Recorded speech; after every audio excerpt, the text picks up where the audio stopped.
2026 yilgi Chevrolet Matiz bu shahar hayoti uchun yaratilgan ixcham, zamonaviy va tejamkor avtomobil bo'lib, u afsonaviy Matiz nomini yangi darajaga olib chiqadi.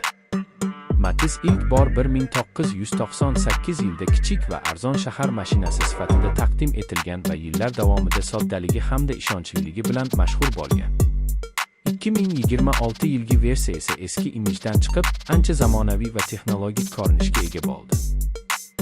Tashqi dizaynida keskinroq chiziqlar, LED old faralar va yanada sportcha siluet ko'zga tashlanadi. Avtomobil kichik bo'lishiga qaramay, shahar ko'chalarida o'ziga ishonchli ko'rinadi. Ichki salon ham sezilarli darajada yangilangan. Raqamli asboblar paneli, sensorli multimedia ekrani, smartfon bilan ulanish imkoniyatlari kundalik foydalanishni osonlashtiradi. Materiallar sifati oldingi avlodlarga qaraganda yaxshiroq. Texnik jihatdan Matiz 2026 shahar sharoiti uchun moslangan. Yengil dvigatel, past yoqilg'i sarfi va yumshoq yurish uni tirbandliklarda juda qulay qiladi.